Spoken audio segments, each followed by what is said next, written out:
Are you ready? Yes, sir. Sir. I like that. Everyone should be like that. Yes, right. sir. Yes, sir. John Peckman Podcast, Connecticut Valley School of Music and Dance. Beautiful downtown Portland, Connecticut. Come over the bridge, go through one set of lights, pull a Yui, park it in front of the music store with the red neon light. We're here. You can have your very own podcast. You can come on the podcast with me. There's any number of things you could do with your life. You could tell your friends about this podcast. You could welcome Benj LeFevre is here. Hello. He's here. I'm here. Finally. I know. How long has it been since I've been trying to get on this thing? Well, no, that too. Now you're trying to get off this thing already. You're like, I know. What time is it? Yeah. How do I get off? I gotta go. Wow. I don't remember the last time I saw you. Who knows? It's been, man, I can't remember. I mean, so when I met you was when you joined Tongue and Groove. Right. Back in like 1994. Yep. That would have been So then, but since then, yeah, I don't know. So what did you do after that? Did you go to 8 to the bar? I went back, yeah. Yeah. I quit, kind of hooked up with you guys, and then I ended up going back because it kind of fell apart. It did. And then you guys, or some of you guys, then Banana Blackout happened. Yeah, so I joined Tongue and Groove in '93. Wow. Yeah, and so I remember. So Eric Kalb, the drummer, was in the band at the time, and do you remember Jay Gogan? No. Guitar player. He was in a band. Trying to remember the name of the band. Great guitar player, and he was a friend of the scene. And so Dave Lavolsi was in Tongue and Groove before me. Right. And that's how I got in the band because Davey was quitting. I got you. And then so Jay's like, oh, call up Ben. He's a good bass player, Wow. And so I remember going to see Tongue and Groove down at Jimmy Seaside's in Stamford. Okay. And, up until that point I was playing in good bands and but I'd never seen anything on that level with the way those guys were doing it. Me neither. Doing James Brown, P-Funk, all that stuff right to a T. And so I remember watching the band and I'm just like, and him and so Davey and Calb as the rhythm section, I was like blown away. Yeah. Like, man, how could can you not I hope I can do this. And then so Davey quit, I joined the band, and so I was in Tongue and Groove for about 2 years. So 94, Calb had left and you joined. Yeah. We had a series of drummers come in. Yeah. When I joined, it was But Andrew had gone already, right, I think. all right. So I used to come see you guys at South City. Yeah. Andrew was still there. Hubert was not. It was Jen, Yeah. Andrew, you, T-Bone, Tom Stoneha, Right. Mark Greenberg on drums. Mark, yeah. Right. And who was the other guitar player? Eddie Beardsworth. Eddie Beardsworth. Right. And so I ended up in it. Andrew left. Jen stayed. Jen left. And it was starting to run its course, I guess. Yeah, Andrew was and kind of Hubert came back when I joined. So Andrew was kind of the catalyst for that whole thing. I mean, he was the voice. He was, he had the whole drive and everything, and then all those guys were doing it. They were living in the band house. Sure. And interesting enough, so when I saw the band, it was with Andrew and Hubert and all those guys you just mentioned. The guitar players Tommy and Eddie. And then the day I joined the band, my first gig, Hubert had some issues with the law and stuff. He actually had to go away for a little bit. Right. So I was a little bit deflated because I, loved seeing, it was Hubert and Andrew, the two of them working off each other was awesome. And then, once Andrew left and then Jen was in, we couldn't hold it together. Eddie left and then, so it just kind of fell apart. I remember we played a Christmas Eve at, what was that place in Norwalk? Oh no. Was it a New Year's Eve or Christmas Eve? It was Christmas because Hubert wore a Santa suit. Oh. Remember that? Yeah, I do, yeah. What was the name of that joint? I forget what that club was. The big joint. Yeah. Yeah. Oh, Shenanigans. Shenanigans. Yeah, okay. Yeah. We played Christmas Eve. I brought my dad, and Hubert was in a Santa suit. Which was different because he used to wear like the Admiral shirt from Star Trek. That's why I saw him always wear. That's why they call him the Funkmaster Admiral because he wore the Admiral shirt from Star Trek. That's so funny. That's awesome. And Hubert he's in What Up Funk Band. Whoa, I gotta find him. Yeah, he's around. That was fun. He's around. That was fun. He's still doing it. So I haven't gone out and see them quite a while, but occasionally I'll kind of run into him. I gotta find him. Yeah, they're so down fun. Fairfield County way. That's Wow. they play a lot down there. So yeah, Hubert's around, and so out of the ashes of Tongue and Groove, so what happened was Cal had left, went back to Long Island because that's Right. where he was from. Fuzz, guitar player in Deep Banana, he was from Long Island. So they were doing a bit. You remember Pete Bayonne?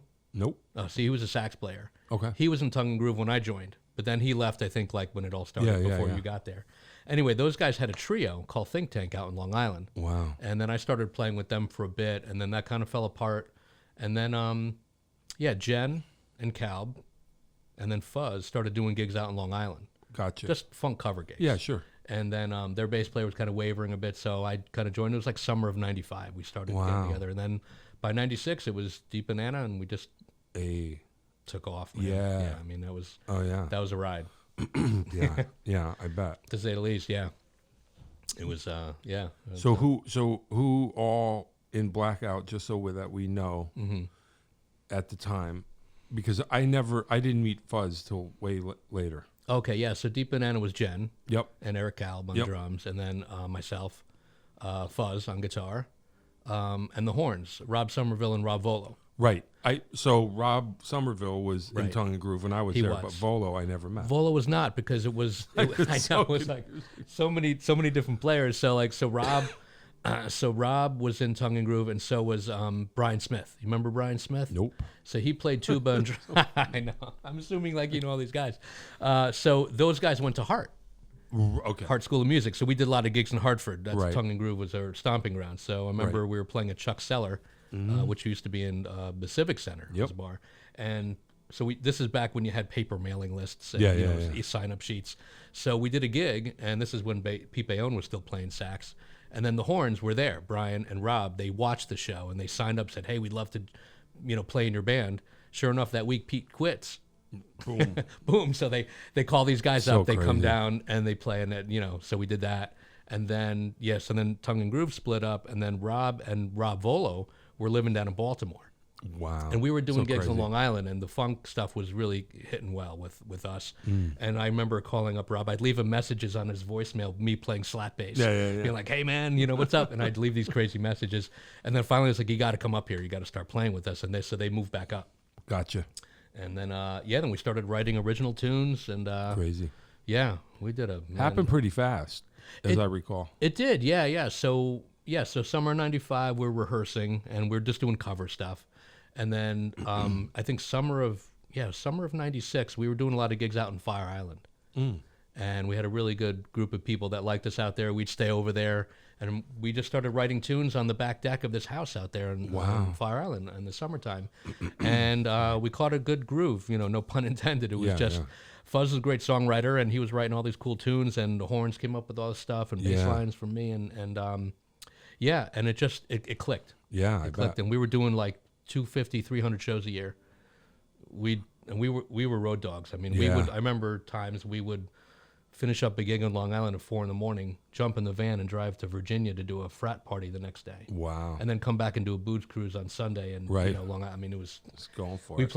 played anywhere and everywhere. Wow. And it just it was the right time for what we were doing. Yeah. And it just how music goes in cycles, and it just hit the right way. Yeah. And one of the biggest things we did was play at the first one of the first Gathering of the Vibes festivals. Right. So in '96 it was Gathering of the Tribes, and it was in SUNY Purchase. Okay. But it really hadn't taken hold. The next year they had it in Croton-on-Hudson, and that was the first year of Gathering of the Vibes. Gotcha. And it was mostly like Grateful Dead type bands. The jam band scene was just kind of coming up. Yep. But we were a funk rock band. We weren't a jam band. Yeah. And so we came out there and just kind of blew some heads.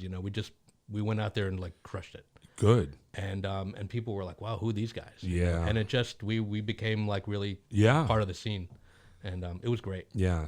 No, it makes sense. I know that was the thing. I mean, I suppose anybody that would see anybody associated with you guys, because I used to come see you at South City Tongue and Groove all the time, because I was like, there is nobody that's doing this. Yeah. Like this is great. This is so great. It was, that was my impression when I first heard it too. I'm just like, okay, I've been playing in some bands. It's fun. It's good. We got, playing a lot of original bands, and mostly like more rock stuff, and Sure. And then seeing funk music played authentically. Yeah. And these guys were Milton, like the guitar players, Tommy and Eddie. They were like, and Andrew. They were like, if you were playing James Brown, you learned the record the way it was, and you played it, and it had to be correct. Yeah. And for me, it was great schooling. I was playing 3 or 4 nights a week, playing that music with that level of musicians, made my playing just kind of go through the roof. You know, it was, I was always lucky to every band I went to, I was able to play with people that are better than me. Yeah, and that helped. That always because it always I was kind of like rose to what they were doing, and So how did it all start? Music for you? Where'd you for grow me? Up? Yeah. I from New York originally. Okay. But ended up in Connecticut when I was about 10 years old. Okay. And so when I started middle school, I picked up the trumpet. Oh. But I always had a thing for music. I remember when I was living in New York on a bus on the way to school, we'd pass this music store every day. And they had these, had like a Les Paul in the window. This cream-colored Les Paul custom, And my face would be plastered to the window every time we passed the music store. But I didn't pick up. Yeah, just meanwhile you're walking past a fishing store and you're not noticing or whatever. Exactly. Or sports. I mean, I played sports in high school and stuff. Sure, but not the same. You're not staring at a catcher's mitt or something in the window. I didn't see like a lacrosse stick and oh my God, I got to get that. Somebody did. And that's how it goes. You know? But for some reason I was just like glued to that store. And I knew when it was coming up, and I just look at it and oh man, cool. And so I picked trumpet of all things to start out with in 5th or 6th grade, and played that through middle school and high school, marching bands, ensemble and all that stuff, and I was okay. I didn't really practice enough. I had enough talent to where I could play well enough, but then you get lazy. Then I get lazy. Yeah, exactly. I'm like that's what I run into all the time. Teaching kids, and I was the same way. Yeah, it's tough when you have a little bit of a gift because then you don't know how to work it like you should. Sometimes you kind of cruise, and then when crunch time comes. Yeah, I think initially I don't think I was a natural musician. I just had such a desire to play. Wow. And because no one in my family played music. There was a piano in the house, but nobody played it. Wow. Just an old piano that was kicking around. And I think my sister took some lessons, but it didn't take. And I even had a guitar before I played bass. Wow. And took a couple lessons, but I wanted to. I just didn't have the drive to like learn that. And then senior year in high school, my sister was dating a guy who looked like Sting, and he played the bass. Wow. He was in a band, and I'm like, wow, this guy's cool. Yeah. He would come over, and when they were, doing whatever, his bass would be sitting there, so I'd pick it up and start fiddling on it. Wow. And he was like, oh, yeah, come over to my house. Well, I'll show you some stuff. So we'd go over there and smoke some pot, and he played some reggae stuff. So, exactly. So he actually wrote out the major and minor scales for me. And so I kind of started with that, and having the knowledge from trumpet. So I had an idea of music. Right. You had been playing just trumpet different clef or whatever. Different clef for the reading. So that actually screwed me up for a while because it was a whole step different. I'm like, oh, is it candy time? It might be. It might be. Help yourself. We got leftover. We got an entire. A whole bucket. My goal is to maybe work through the whole. Can you imagine? And you're like, and I remember. I'll be talking even faster than I am now. Hey there. In case you didn't know, because probably you didn't, but the John Peckman podcast has actual merch, which is a thing. This is a thing that people do. They have merch. We have merch. We have coffee mugs, a John Peckman podcast coffee mug. It's got my face on it. You could cross that out with a Sharpie if you want. We have John Peckman podcast baseball caps here, and we also have shirts. We got them laying around here. They're everywhere. We'd love to get rid of them. We'd love you to get some, to grab some, buy some. There's going to be links down below. Maybe holiday gifts. I don't know what people do, but it is a handsome mug, and the caps are cool, and the shirts are even cooler. John Peckman podcast merch. Look into it. Consider it. It's just a thing. All right? Thanks. I'll see you. That is all. Crazy. Yeah, I know. So, so that was a good experience, like meeting him, and then like just getting enamored of the bass itself. Did he stay with your sister long enough to get? Or? No, my parents messed it up because I'm Jewish. We grew up, my fairly conservative, and my mom was like, he wasn't Jewish. He looked like Sting. He looked like Sting. There's no way he's Jewish. No Jewish people look like Sting. Blonde, good shape. You know. Like, and nope. so they kind of put the kibosh on it. Unfortunately, he was a good guy. But you learned some scales. I did. I learned some scales, and he kind of got me on the. I started listening to Police. So the first influences for me it was early '80s. So for me, it was Talking Heads, Police, Sure. Elvis Costello. You know, all these guys that had Joe Jackson, with Graham Maybe on bass. How Joe Jackson deep do you go? Pretty much. I mean, I listened to all his stuff, and then Jumping Jive I heard, Yeah. and I was like, that's the same bass player. Yeah. Because it was Remember completely that? walking bass lines, completely different tone. I'm like, and this guy's playing like a jazz guy. I'm like, Yeah. what the fuck? I'm a mediocre bass player, and I had a no-show today, and I was sitting there picking on the bass, and I was like, I'm gonna learn the intro to. There was a tune on Beat Crazy, Joe Jackson. Yeah. Oh, I think I know that tune. Yeah. It's like kind of this, and I was like, I'm gonna figure that out in the next 6 minutes, and I actually did. Oh, that's good. But That's a great record. I like that record. It's Right? not one of his more popular ones. Weird. Yeah. I No, like that great. one. I love Joe Jackson. And, Yeah. yeah, and I was, and the bass lines that Graham Maybe plays are difficult. They're not easy to play. Right. You know. And, I know you're right. You know, it's funny when you think about it. You go, I mean, we kind of knew it at the time, but then you get older, you go. So I guess you're kind of playing kind of punk rock, kind of pop music, and then Joe Jackson goes, "Hey, I'm going to play all Louis Jordan tunes," and you're just like, "Oh yeah, I'll just walk." Like, right. boom. Oh, like he's a monster. Monster, yeah. And then I'm going to do salsa music now. Okay, I'm the guy.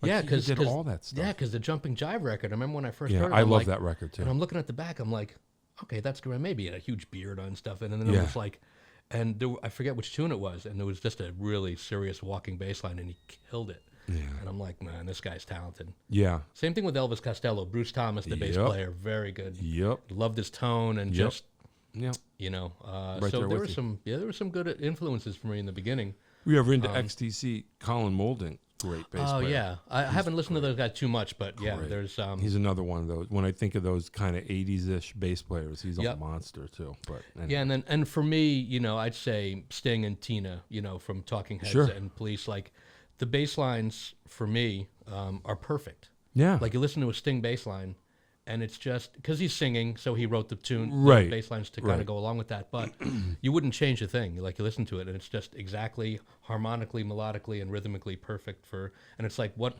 And same thing with Tina with the Talking Head stuff. I just saw the Stop Making Sense remake, and I'm hanging out with those guys a bit because, well, funny story. We met Chris and Tina in the early days of Deep Banana. Oh wow. Yeah. That's heavy. Very heavy. Yeah, we were playing at Willow Street in Port Chester. Yeah, if you remember that Yep. place, and it was '97. And we were part of a 3-band gig. I think it was us and this band called Fatbag and somebody else. Yeah, remember Adam those Deitch guys? was on drums. Yeah. Yeah. Early. Great. And so they were there, I think, to see one of the other guys. And I remember I saw Tina in the crowd after we went on first. And I went up to her. I was like, hey, I introduced myself. She was very nice. And she's like, oh, I heard your band. You guys are really good. And I was like, yeah, we're, you know, young guy talking up like, hey, we're going to do a record, you know? Yeah.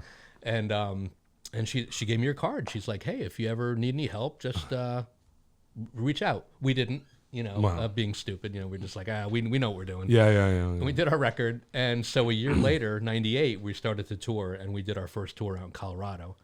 And we just drove, you know, we didn't, we just kind of went out there. And it was funny because, like, we didn't plan the Colorado trip well at all because, like, we tried to go over a mountain pass. It was closed. So we had to drive another 4 hours back around. So we're on our way to Crested Butte, right? And middle of winter, and it's snowing. And so we get there late because we couldn't go over the pass. Sure. And there's nobody in the club. There's like 3 or 4 people. But then who shows up? Chris and Tina and their kids. They're out there skiing. That's so weird. Middle of nowhere, right? Crazy. And we're just like, hey. And so we started a friendship from there. Wow. So kind of bonded there, and we used to hang out with them quite a bit. And very nice people, very cool, very down to earth.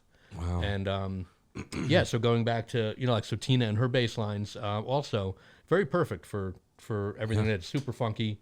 Melodic at the same time. Same thing with Tom Tom Club, all the stuff that we did. So wait, time out. I have a funny Tina story. Okay. It has nothing to do with me. My sister and brother-in-law were going to Paris, and you know, for vacation. They're sitting on the plane and they're talking to the woman next to him and everything. And they're talking, and I forget what happened, but he needed something. He was like, I need a prescription. Like, I forget, but he was like, I need something, but I don't speak French. And she's like, I'll write you a note. You just give this to the, you know, tell him I need such and such. And gives him the note written in French. And he's like, okay. And then they got to talking and found out, it was Tina. So he still Awesome, has yeah. like a handwritten It says note in note. French. I guess she. Frame it. Yeah. But I just thought that was funny. He's like, Yeah. do you know who's this woman? Her name's Tina. She's a baseball. And I'm like, Tina Weymouth. And he's like, yeah. And he's like, yeah. She was Yeah. really cool. She helped me out and gave me this note. That's It was awesome. funny. Yeah, Sounds so- like, yeah, they're very nice people. Yeah, I've And, never met him, but Yeah, we were lucky because they live in Fairfield. So we were in Fairfield County doing Yeah. our thing. So, and then Fuzz actually ended up playing in Tom Tom Club for a while. oh wow, Yeah, Did because not they know were that. doing touring. That was probably, it's been a while because they don't play anymore. But their guitar player, I don't know, quit or something. Yeah, And yeah, He was yeah. So he did some stuff over in London with them, and he played, I think, a good few years with them. That would make Had sense. a blast. I was like, I wish I could be in that band, but she plays bass. Yeah, right. Yeah. There was talk one time that I think when they were playing maybe at the warehouse or somewhere, they were like, "Oh, come down for a tune," and Tina will play the keyboard like she did in Yeah. Talking Heads. It didn't pan out, but well. yeah, we luck just next saw them time. recently because they did the re-release of Stop Making Sense, and I don't know if you've seen it. No. They remastered the sound. It's such an awesome movie. Yeah. You know, Yeah. start to finish, just the whole concept. And I just forgot how funky they were with that Yeah. expanded band with Bernie Worrell Yep. on keyboards and Yep. scales on the percussion and Yep. yeah. I remember all that. Yeah. Yeah. Absolutely. Yeah. And then so learning that stuff, and then playing the bass in the 80s, right at the end of high school. And then so I'm listening to all this all the 80s stuff, and then I hear Stanley Clarke School Days. Oh yeah. And so I'm a young bass player. I'm playing about a year or two, and I'm just, kind of fuddling around. And then I hear that, and it just blew my head, blew my Really? mind. Like, I was like, how can anybody play that way? The shit he was doing. And then from there, Jocko and all those guys. But I never had the drive to like learn that stuff all the way. Like I knew guys that like learned everything that Geddy sure. did. Yeah. On YYZ, the whole record. And I never had the stamina to learn to like get all those chops. I just, like we were talking about before, I got myself to a certain level, then my laziness kicked in, and I'm just like, all right, Well, it's just bass. It's not rock. It's like drums. It's like if you can lay it down, you're good. If you want to do more, that's cool. Oh, yeah. But if you only lay it down, you're good. Yeah. And that's what, so playing in Deep Banana actually stretched me out a bit because Fuzz would write, there was stuff that I would, sometimes we do all these riffs, and he would Yeah. write these riffs that were, not quite conventional type things, had all these odd notes in there and stuff. So, Oh, yeah. Yeah, one of my favorites. that's a good one. Yeah, that's on our first record. Yeah. Brandy Wrecker. Yeah, right? Yeah. So we switched it from Randy Brecker, so we called it Brandy Wrecker. I never even thought of that. We're stupid like that. Never even thought of that. Wow. Yeah. See? The Yeah, things see, you learn. see? I never would have known. Yeah, if it's a you good thing I weren't came up here tonight. here. Wow. It is, actually. Yeah. All right, I'm gonna have a little Reese's. Yeah, but, do that. And then I remember that record. yeah, that was our first record. That was so cool. I never heard anything like that. When I first heard it, first of all, I never met Cal then, because I was the drummer. So, Right. but I was always hear about him. Cal, okay, cool. And then I don't know if I saw you guys or what, but man, when I heard that record, like, I guess it was the 90s, so you could do this, but you guys were like the first guys that I knew to do lo-fi on purpose. I was like, whoa, the drums are all on one side. Right. That is The bass was on another side. so great. A couple of tunes like that. Yeah. Great. And then, immediately that first song, I was like, oh, this is Calb. I'm like, oh, okay. Yeah, this makes perfect sense now. It's got a deep groove. He's great. He's one of my favorites. He's funny. I message him every once in a while. I'll just go, hey, man, what's up? And I was sitting in a pizza place and in West Hartford, and they're kind of cool kids. They get this pizza place. Zephyr Street Pizza, shout out. Oh, okay. In West Hartford. And they have the funk music going. And I'm like, listening to this track, I'm like, I don't know who this is. Like, this is great, man. This drummer's killing. I don't remember what it was.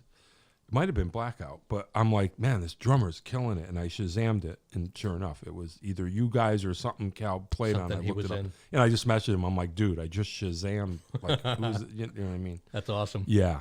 Yeah, it was. I feel very fortunate to have met those guys, and kind of how serendipitously it worked out for me to meet them and be able to be a part of Deep Banana and still be a part. We're playing in a couple weeks at Right.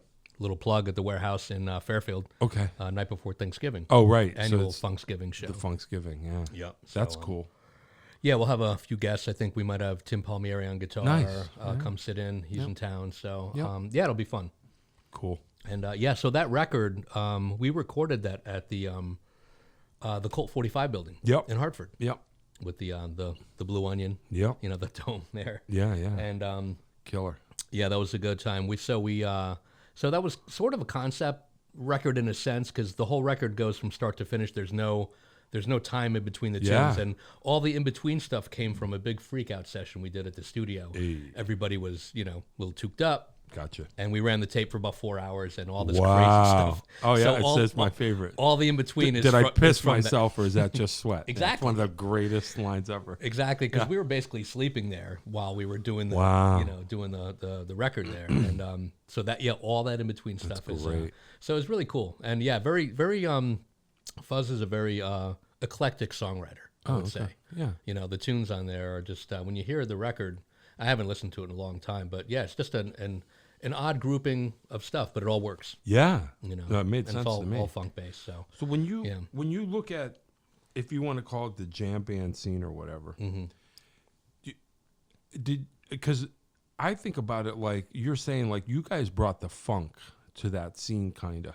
Do you think that you find that that's true, or there were more people? Everybody was tuning into the funk, but I look at it like, you know, when I would see you guys from afar and saw you kind of get into that scene, I was like, good, because this is what the scene needs. I think that's what happened. Yeah, I think That's awesome. Yeah, because I remembering the bands that were on the scene at the time. Again, it was more of like the Grateful Dead type, Right. and there was like a band called God Street Wine, which was around forever. Maybe I can't remember if it was Zen Tricksters, or I can't remember. It was back in '97, a long time ago, so I can't remember. But I do remember hitting that festival in '97, and that was, I think, our first time we played in front of like a bigger like jam band type audience. Yeah. And people were just like, wow, who are these? You know, it was just, we brought the funk. We were not fucking around. Yeah. You know, and we we begrudgingly played a Grateful Dead tune because a guy that was helping us with our manager was like, hey, if you play like Hard to Handle or something like that, or you know, with the early Grateful Dead version of it, you know, or a Grateful Dead tune, it'll draw them in. And it'll get them to listen to you at the festival. And so I think we weren't, not all of us were like really well versed in the Grateful Dead. I was, because in high school I followed those guys for a bit. Okay. But I think maybe the rest of the guys, maybe not so much. I'm not sure.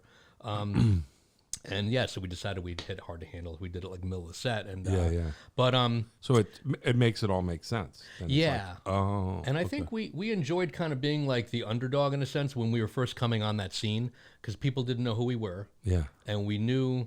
We were kind of cocky. We knew we were just good. hit them hard. We hit them hard. We hit them hard because we were like in the vein of like funkadelic, mixing the funk and rock, because that's what we loved. Sure. We were playing all that stuff. Sure.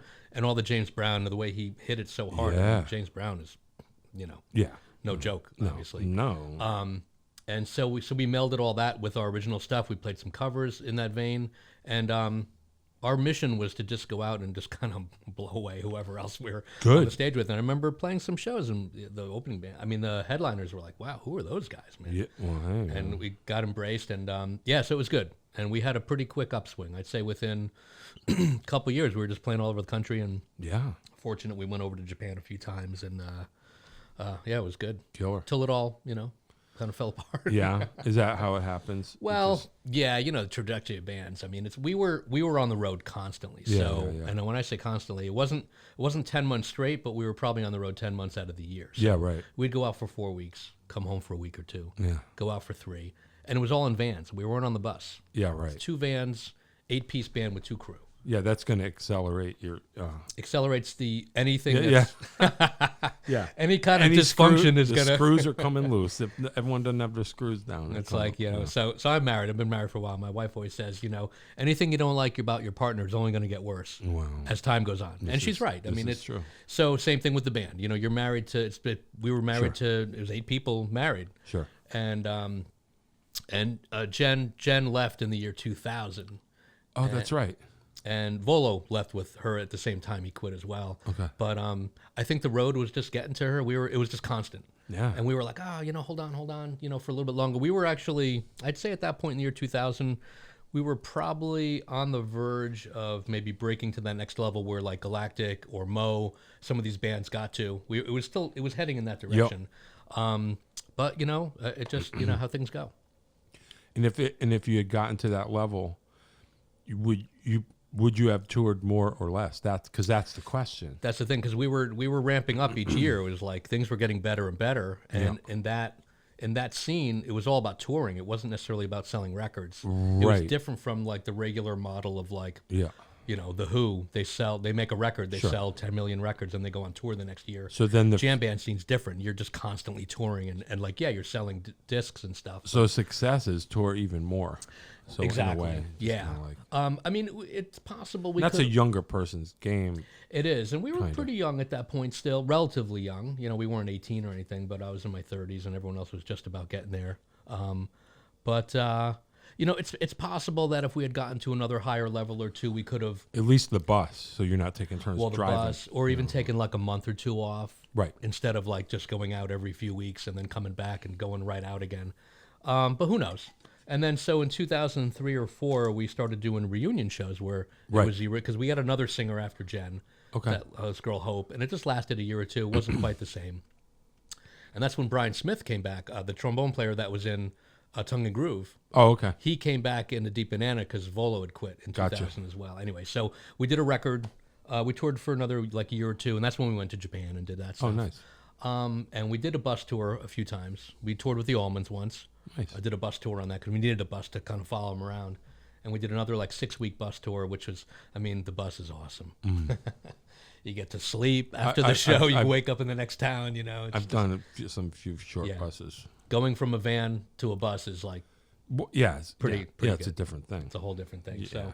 So, and then then we started doing. There was a call for the original lineup again, so we started doing that in I think 2003 or 4, and we've been doing that now ever since. And so that's cool. So you at least you get to scratch the itch. Yeah, we play maybe anywhere from 2 to 6 times a year. Every year is different in terms of what's coming in. We played Sound on Sound Festival down in Bridgeport. Oh, cool. Yeah. That was a much bigger deal than I thought it was. I must have not heard about it. Well, for me too. I kind of thought, because last year it was the first year for Sound on Sound after the vibes kind of went away, and it was a bit of a shit show. It was like the food ran out.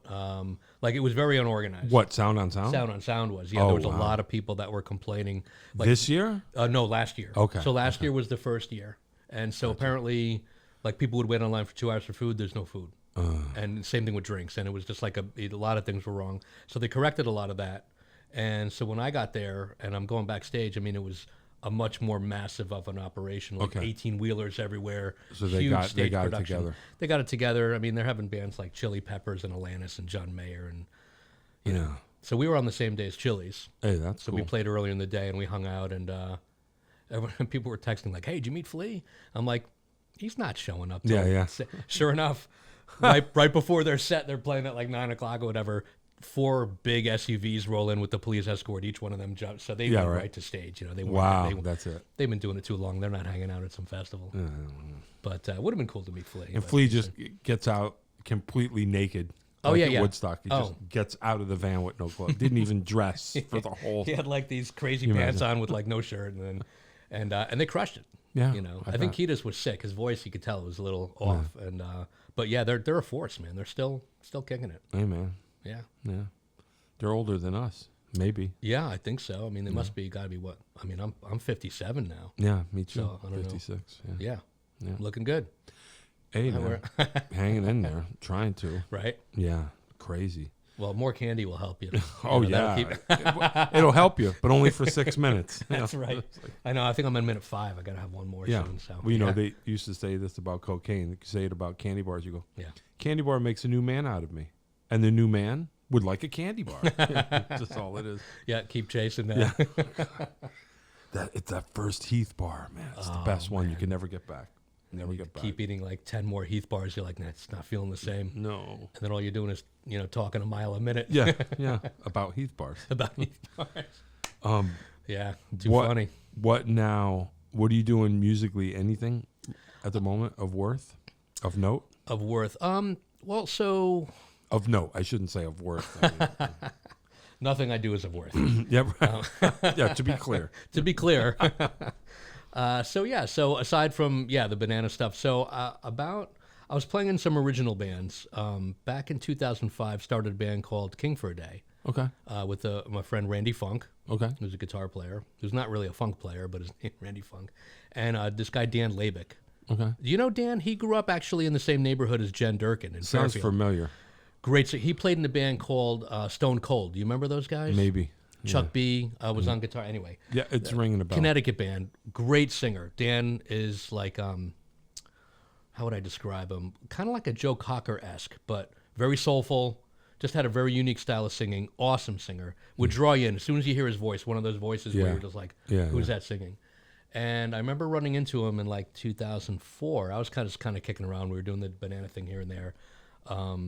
And he played me some of these original tunes. I'm like, man, these are really, really good. Hey, man. It's like, let's do a band. He's like, well, all right, And so we enlisted Randy. And we got, actually, Eric Cowell played on the first demo record we did. Nice. In 2005. And then Danny is a victim of his demons. He's got a lot of substance stuff, let's say, so it basically unraveled. I mean, we played in the band for a while. We did a few records on our own, no, we weren't signed or anything, doing shows, but he was very unpredictable. And so you never know what you were getting night to night. You didn't know if his voice was going to be good or if it was off because he was doing, whatever. Sure. And it's unfortunate. I love Danny. He's a great guy, but it imploded. Wow. But it was great. A really good band. Some of the best, like rock Americana stuff that I've heard. And I know I'm biased, but yeah, sure. Listening to it after it was over and everything, I'm like, man, there's some really good songs in there. Yeah. So out of that, Randy and I started another band called Baby Dynamite with this singer Chrissy Tambakis, great singer. We did that for a few years, original stuff. After all that happened, and those bands didn't go the way maybe I thought they should have gone, I started freelancing.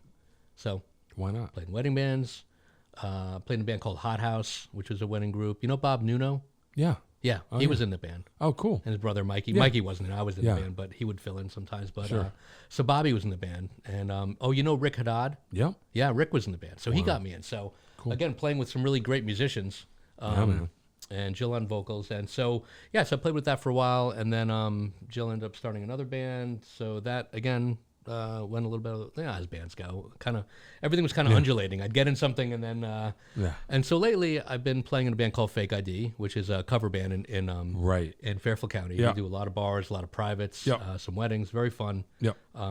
Great musicians. Yeah, I see it popping up on. Yeah.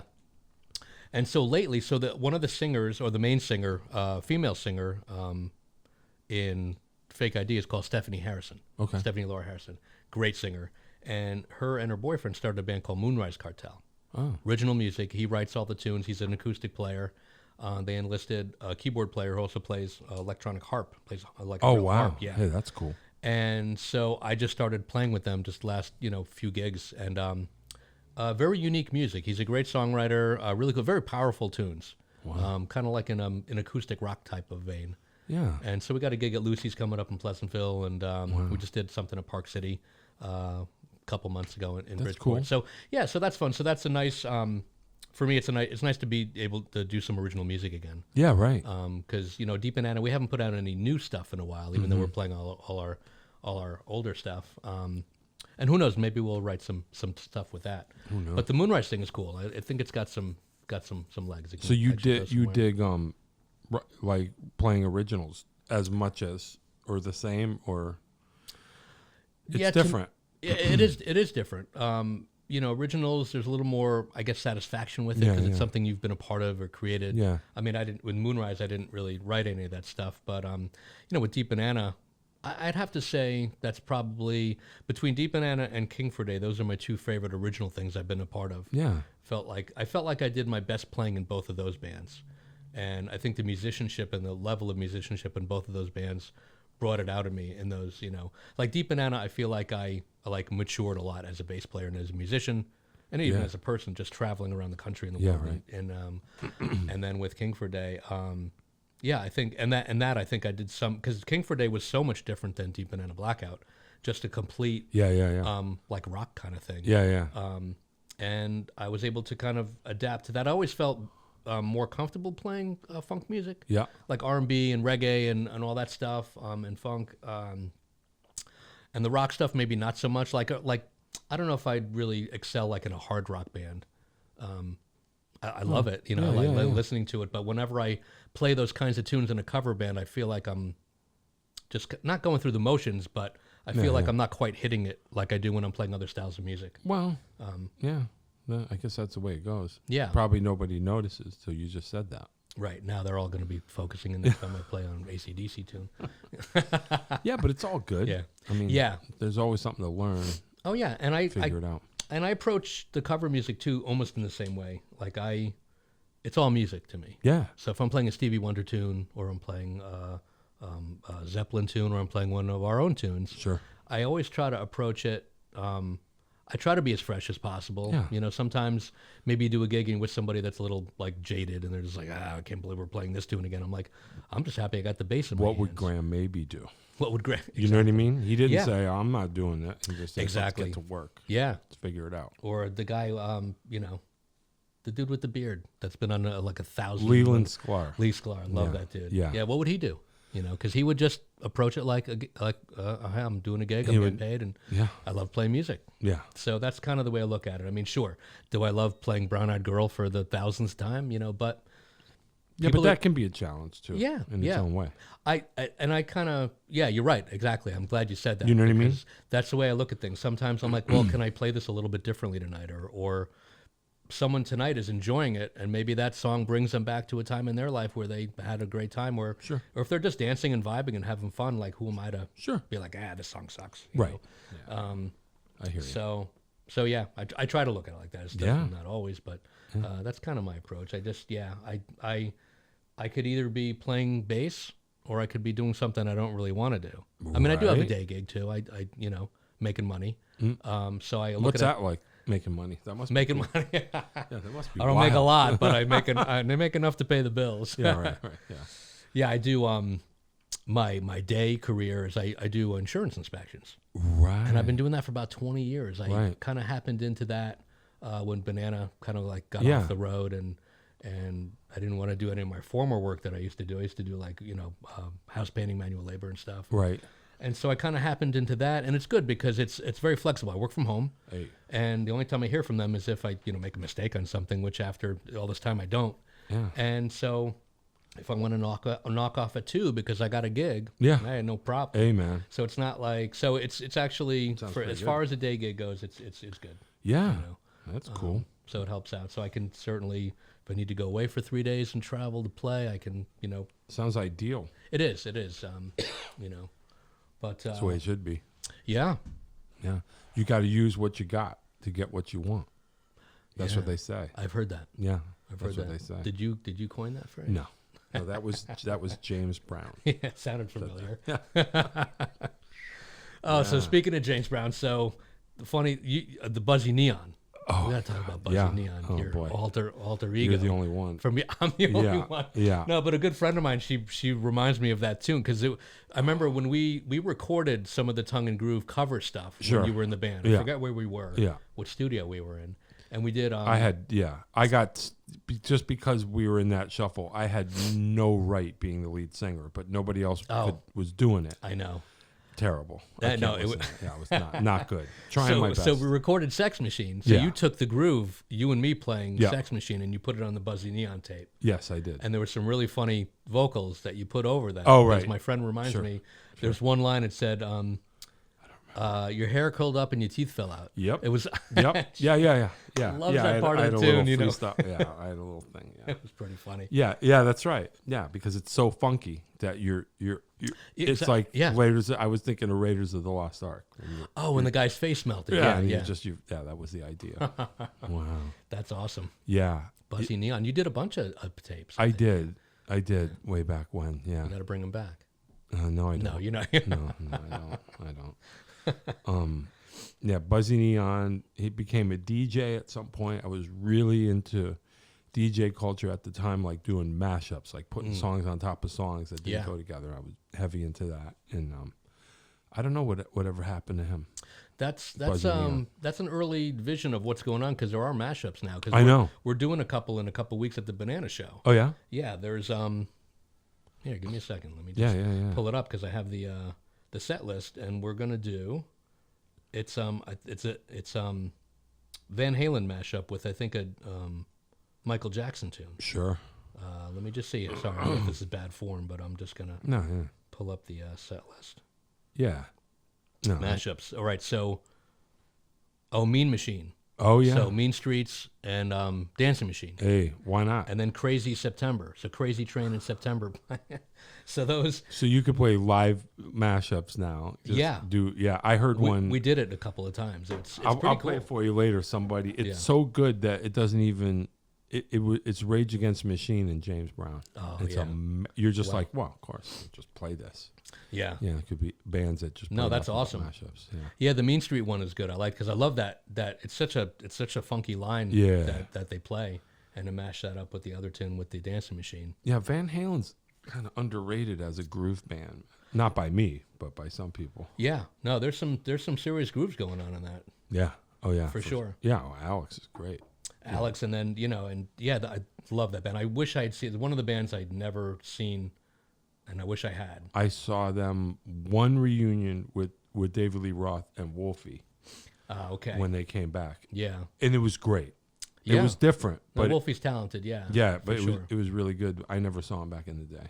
Love to have seen him with Michael Anthony, and I mean his harmonies were awesome. I mean, great singer. Crazy. But yeah, I saw the Police back in the day when I was in high school. Which tour? Ghost in the Machine. Okay. And then I saw Synchronicity. I saw a Synchronicity tour. Were you at Hartford Civic Center? Where'd you see him? I was. I was 6th row. Hey, man. Yeah, well, you were closer than me. Yeah, that's awesome. Probably, I still say to this day, probably one of the best shows I've seen. Right? It just. Yeah. He's such a great front man. I mean, just and the vibe that they had. when we saw that, they were the center of the universe. They were. In that moment. They were the that biggest band on the planet. That record with Every Breath You Take, that whole summer was just like, it was massive. Yep. And I've been a Police fan, so like from day one. So all the early stuff. Yeah. You remember there was you're not down in down Lower Filth County. There's a record store called Johnny's Records. Yeah. It was in Darien. Okay. And in the 80s, he was the shit. Yeah, he'd go there. He'd have yeah. all the bootlegs. He'd have. Yeah. So I was getting bootlegs of like the Police in Japan. Yeah, so yeah. we'd have these records, all Yeah. in Japanese, and you'd hear these different shows that they were doing, the way they played to the audiences there. Mm-hmm. But it was all the early stuff from like up to Zenyatta Mandata. Then they started obviously getting busier with the. You know what's funny? So I saw Ghost in the Machine tour, and it blew my mind. They had horns on that one, right? They had horns, yeah. I remember that. And I was like, I didn't understand almost anything of what I was seeing. You know, how could you comprehend? Yeah. You know, you're just like, I love this, but I don't know if I get it. And then, of course, nowadays, I found that exact show, a bootleg of just audio of that show. Somebody with a recorder inside their shirt or something. Yeah. And I listened to it, and it suddenly occurred to me, I mean, maybe Synchronicity, it changed a little bit, but up until then, they were a jam band. You know, it was like they would verse, chorus, and then they would go off. Whatever. Yeah. And they were so raw, too, in the earlier days. So I was listening to that bootleg of the show that I saw when I was a kid, and they're actually getting lost. Like, there's a couple of things where they flip the beat, and and I'm like, they're playing I would love to hear that. Coliseums, and they're taking a chance. I was like, that's a jam band. And that's what I'm saying. And they were like a hit band by then. Right. And they were still like taking chances like that. You know what I'm saying? Yeah. And that's when it occurred to me. I was like, this is a jam band. And you got to have confidence to do that, to know that you can end up back to where you started. Because we would do that in Deep Banana. We would just go off and Fuzz would start. Sure. He'd started guitar line. Why not? We just did it sound on sound. There was a solo section. We break it down. He comes up with something on the spot. I have to hear it. Sure. And I cop it. And unfortunately, I heard it right away. But then it would go, and could be for 5 or 10 minutes, we'd go off in this netherworld. Why not? But then it would come back. But we were confident that we knew that we could come up with something in the moment. Yeah. But that's kind of the essence of the jam bands, is that going to these areas where you don't know what's going to happen. Sure. And it could get a little long-winded. You could be like Fish and do that for 20 minutes. You know? Well, and But I guess that's the whole thing. It's kind of You're what people, watching people create something. It's what people sign up for too when they go to the show. They know Right. if you're going to see a Fish show or any of those guys or Mo or you're going to be in for some pretty long jams. And Sure. that's what people they look forward to that. However, stuff, you did not expect that when you went to see the Police in 1982. No, that's true. You know what I'm saying? Yeah. That's what's so cool about Yeah, it. I'm just that like, is, yeah. We'll have to find it. But I was like, Oh yeah, I'd love to hear that. Whoa, they're getting lost. And Yeah. like, I still to this day, I'm like, man, you talk about balls. So Stuart Copeland run his entire drum kit through a delay unit that he's programming. Really? Like he's doing live dub. Like if you've ever seen, he's got like a rack. So he's setting up a tempo. Right. And then, playing to that. And then their tempos drift and the whole delay thing, it just makes the whole thing fall apart. And then he has to reset. But it just, I'm that's like, funny. man, that's amazing. It is. That's cool. Yeah, crazy. Yeah, I had some bootlegs of them where you could hear Sting's voice is completely shot. Yeah. He's trying to sing because they've been on the road forever. Yeah, yeah. And or he's playing the fretless and it's a little a little off. He Yeah, had always. it pretty good. Yeah. And I had this one cassette tape. I wish I still had it. And it was they were playing live, and it was I think on WPLR in New York, and I think it was like 79 or 80. They were just crushing. It was just from start to You finish. could The whole probably thing. find it. You could find Yeah. anything now. I know. I should look that up, but I lost the tape, and it was one of my favorite cassettes because it was just so balls out. Yeah. Yeah, no, they were a big deal to me too. Love those guys For sure. Yeah. Yep. Yeah. We're getting close to the end. Oh, okay. Well, I got maybe have some more. Yeah, have some more. What do you got? Chuck me over something. I don't care what it is. Okay. Can't go wrong with the Reese's. No. Is there anything that we did? Rolos, yeah. Yeah, Rolos are good.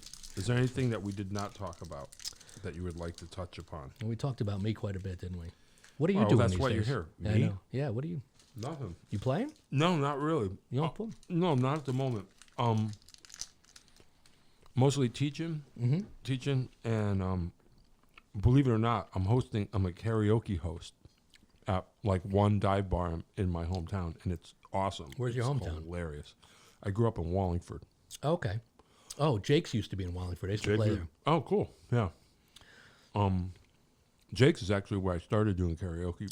I think I remember that. I think It's weird. I came off the road when the last road band I was in, and I was scrambling. I just didn't have, I got fired, and I'm like, what am I going to do? And a friend of mine ran a karaoke business. He was like, just take this gig. You'll be fine. I'll show you how to do it. You know how to run a PA. Yeah. And I fell into it. And then, Jake's is where I kind of blew up. And then I ended up, when Jake's closed, I ended up somewhere else. So I still have a little bit of a legacy. It's hilarious. But I mean, I make more, not that it's about the money, but I make more money doing that than playing drums at this point. So I'm kind of like, okay, you know what? I'll come in. And I have a good time. But, yeah. No, it's but hard. it's weird. But I do that more. Yeah. And so then it actually kind of works out because, I kind of got burnt out on playing gigs, kind of. I hear you. It gets weary sometimes because, you're playing and, the gig pay hasn't gone up. Right. So if you're playing a bar gig, you're making $100. That's what I'm saying. Or you're making 80 or, Right. I try to, for me now, it's at least a minimum of 100, 125. Yeah. To play less is like to come out. I mean, and again, like you said, it's not really about the money, but if you're going to come out and at this point professional, you want to make, some bread. Yeah. And that's why the privates are cool but those aren't always around. Right.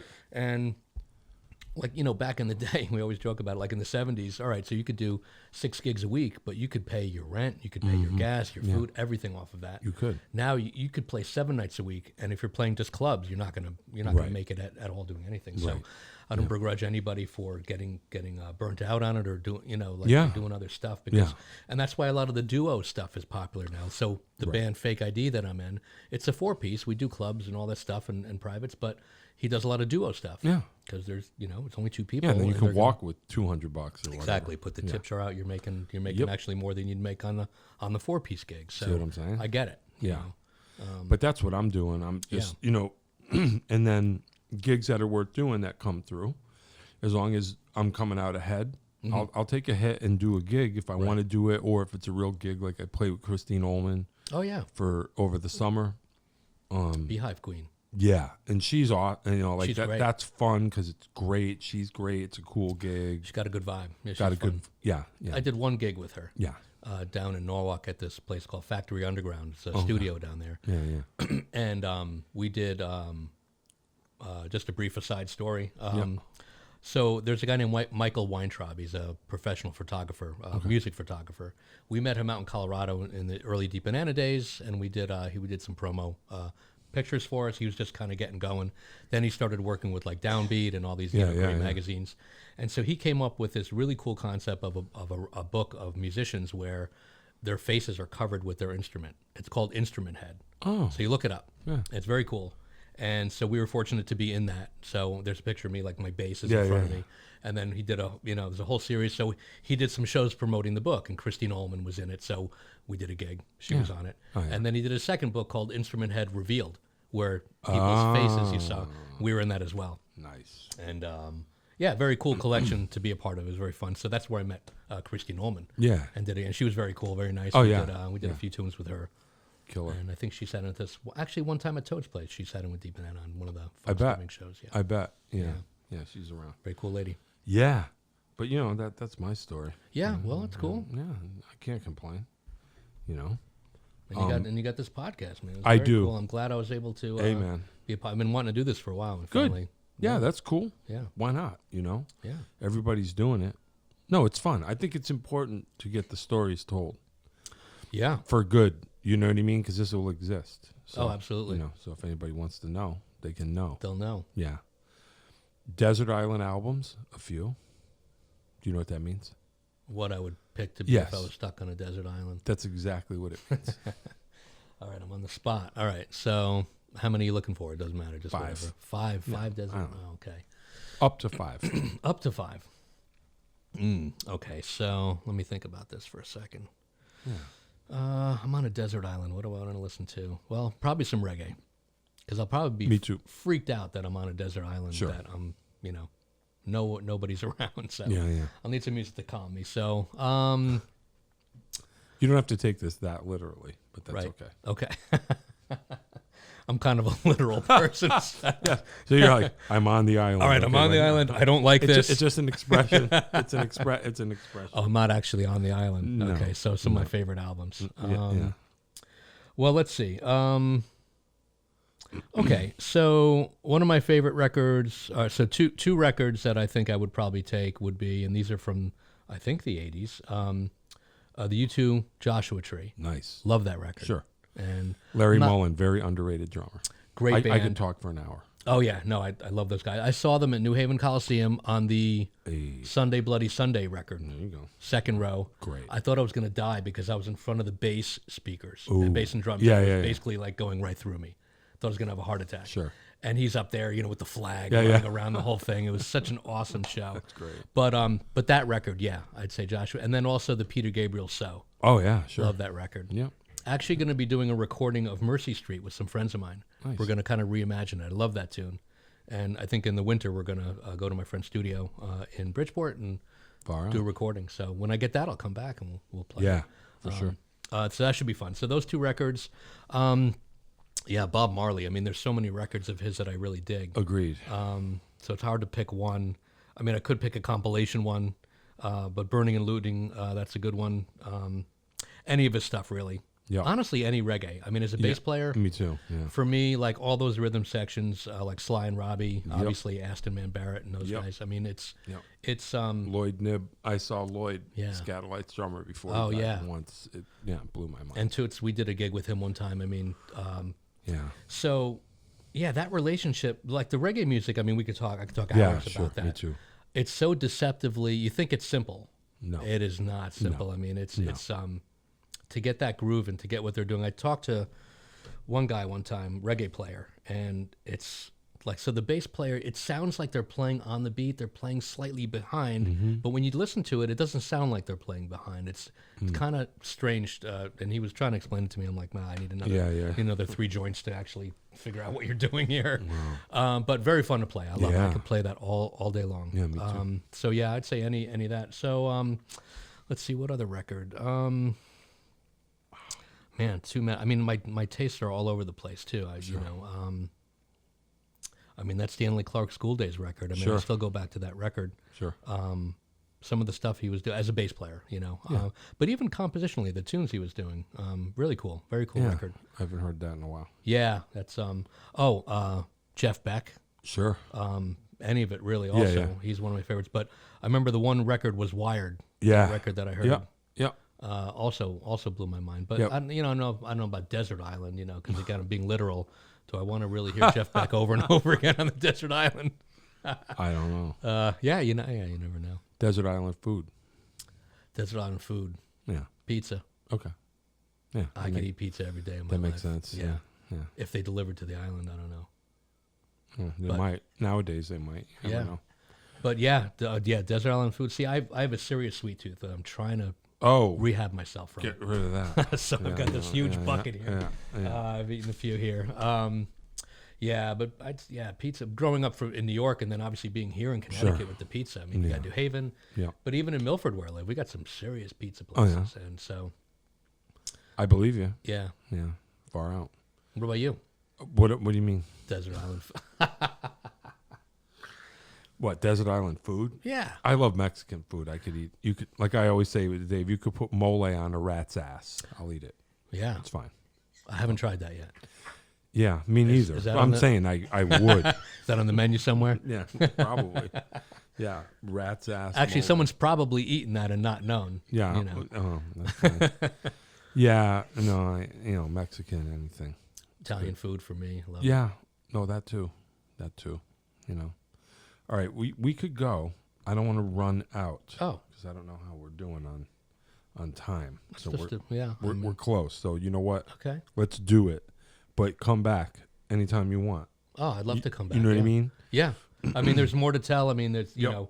in terms of like the Deep Banana story, I mean, there's so Yeah. much more to talk about. We Yeah. just kind of briefly touched on Well, you know it, but, what? Yeah. I can come back. Yeah, we'll do it again. Yeah. Yeah, definitely.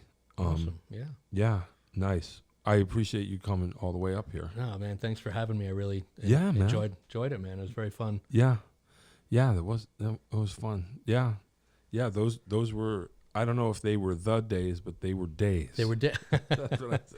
they were days. Yeah. We had some of them. Yeah. Yeah. No, definitely. No, It was good. And I always enjoyed playing with you too in the brief time we were in Tongue and Groove. Yeah, same It here. was Yeah, awesome, for sure. So. Yeah, we got some of it on tape. We if do. you could just remove my vocals, it would sound great. It would be really cool. But yeah. We'll have to do the mono thing. We'll just have to somehow separate it. You know I don't what? know. You probably could AI. We'll Probably we'll could, get yeah. to the instrumental mix. That's what we should do. All right. Nice. I'm going to press the button. Okay. All right. Benj LeFevre was here, I was. right? Yes, I was. He still is. Yep. But he won't be shortly, semi-shortly. John Peckman Podcast, Connecticut Valley School of Music and Dance, beautiful downtown Portland, Connecticut. Come over the bridge, pull a Yui at the first set of lights. Park in front of the store, red neon light. Have your own podcast. Tell your friends and neighbors about this podcast. Come be on the show with me. You know what I'm saying? Start your own show. Dave will tell you how if you listen further than this. Benj LeFevre was here. Thank you, sir. Thank you very much, sir. You got it. That is all.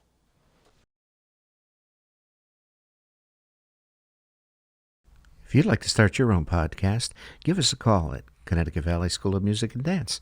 Our professionally designed podcast space is here for all your recording needs. Rent out our studio to do interviews with up to 4 people, to record audiobooks, social media content, and all other recorded material. Our rentals include a private studio along with our professional-grade podcasting equipment, and we can customize your output to whatever your needs are. We also have green screen capabilities, which will expand to video capability if you so wish. So check us out here at convalley.net/podcast.